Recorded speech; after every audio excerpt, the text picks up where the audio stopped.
Good morning to all of you. My name is Sarkar from ADARSH Shankar Mount Abu. Today I am going to teach you mathematics of class 9 and today's topic is the statistics. And in statistics, today we will do the graphical representation of data. In graphical representation of data, there are so many measurement types. There are bar graph, there is also histogram, there is also polygon, frequency polygon. So many things are there. Pie chart. So these are all called graphical representation of data. So today we will discuss about this topic, graphical representation of data, and on that today we will discuss that how to prepare the bar graph, how to prepare histogram, and how to prepare frequency polygon.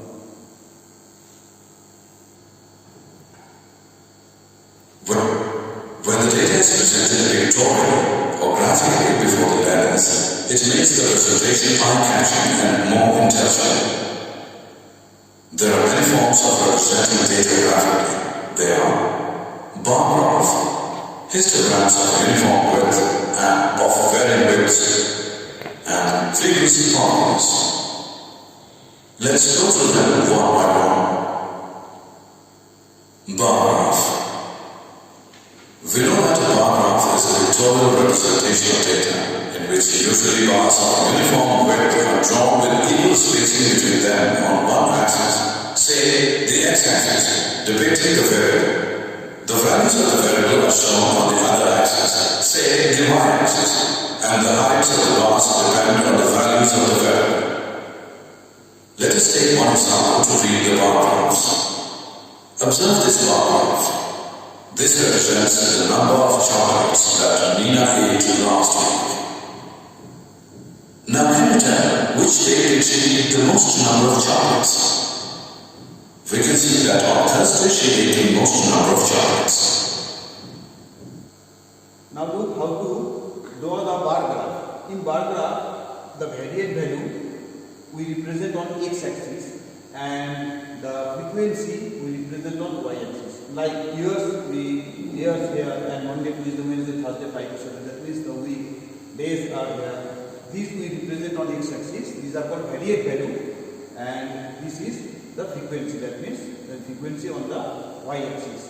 So here what we do, we take 1 centimeter uniform width, 1 centimeter, 2 centimeter measurement here, equal measurement, and we take the equal measurement gap. And suppose on Monday Nina ate 8 chocolates. So 8 is the horizontal bar and vertical bar.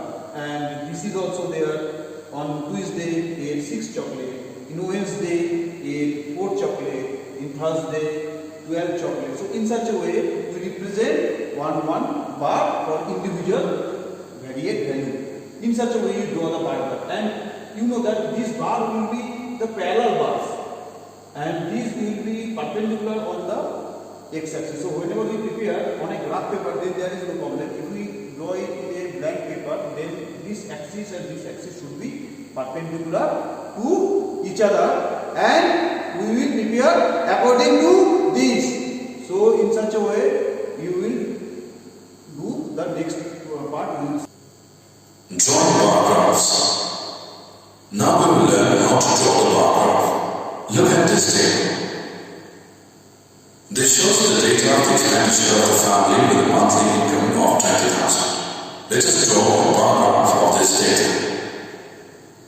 For making the bar graph, we use the things given on horizontal axis and expenditure on vertical axis. Mark the things and the expenditure on both the axes. Here 1 means 1,000, 2 means 2,000. Now to represent our first thing, that is grocery, we have to make a bar of unit 4. Similarly, other things are represented leaving a gap of 1 unit between 2 consecutive bars. Assessment. Histogram. Like a bar chart, a histogram is made up of columns plotted on graph. Usually there is no space between adjacent columns. It is used for continuous intervals. Look at this frequency table and look at its class intervals. These intervals are continuous. This frequency table represents the weight of 36 students. To plot the horizon, we represent the weights on the horizontal axis and the number of students on the vertical axis. Since the maximum frequency is 15, we need to choose this scale to accommodate the maximum frequency. Also, since the first class interval is starting from 30.5 and not 0, we should turn. Now, for the histogram, we represent again the variance value or the class interval on x-axis and frequency on y-axis. Now, what we plot? We plot 30.5 as on x-axis, that 30.5 and 9, this point. 30.5, 9, 35.5, 9. So 30.5 and 9. 30.5, 9 means this here, middle of 8 and 10. 30.5, 9. And again, that is 35.5. 30.5, 9, 35.5, 9. So this will be one bar. And again in continuation of that, 35.5, 6.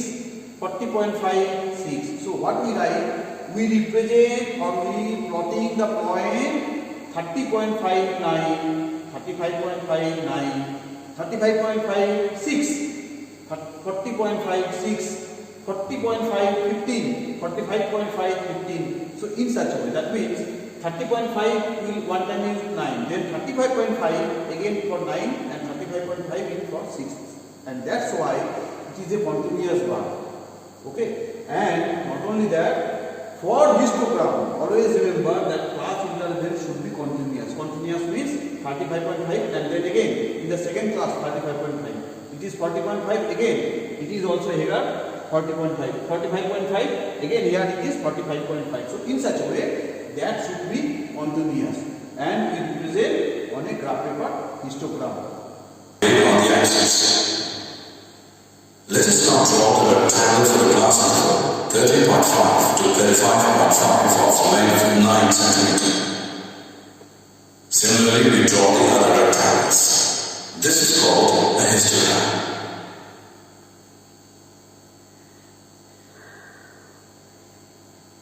Frequency polygon. In a frequency polygon, a line graph is drawn by joining all the midpoints at the top of the bars of a histogram. Frequency polygons can also be drawn independently without drawing histograms. For this, we require the midpoints of the class intervals used in the data. These midpoints of the class intervals are called class marks. To find the class mark of a class interval, we find the sum of the upper limit and lower limit of a class and divide it by 2. Thus, class mark is equal to upper limit plus lower limit all power 2. Frequency polygon is very useful for comparing two different sets of data of the same nature. For example, comparing the performance of two football teams of the same school. Now the next thing is frequency polygon. In frequency polygon, what we do? Again, we represent the variance value or class interval on the x-axis. That means the class mark we need. And what is class mark? Upper limit plus lower limit upon 2 of a particular class. Upper limit plus lower limit upon 2 is a class mark. That value we represent on x-axis and frequency on y-axis. Now, all the midpoint of the top of the bar of a histogram, that is the midpoint of these. So these are the midpoint class mark. And that is the midpoint of all the points and they are joined. They are joined each other and we prepare the frequency polygon. So for frequency polygon, if we draw the histogram first and after drawing the histogram, if we take the midpoint of the top of the every bar and then we join them directly with the help of scale and 1 point extra here and 1 point extra here on the x-axis. That means before of that. That means 1 centimeter gap. Suppose it is 1 centimeter width, then it all up 1 centimeter width. If we join, then we find this is as a frequency polygon. So in such a way, frequency polygon also can be drawn separately also. It is with the help of histogram we are drawing, but separately also we can draw the histogram. We take the midpoints, that means class mark, and the frequency. and we plot that point on the graph and we join that with the line. And at the beginning and at the end, we take two more points on the x-axis. This is 30.5 and 35.5. It is the midpoint of that, so it will be the same point. That means before of that 1 centimeter gap for everyone. That is width is there. So we prepare according to this. So I think you have completed all this. Thank you all.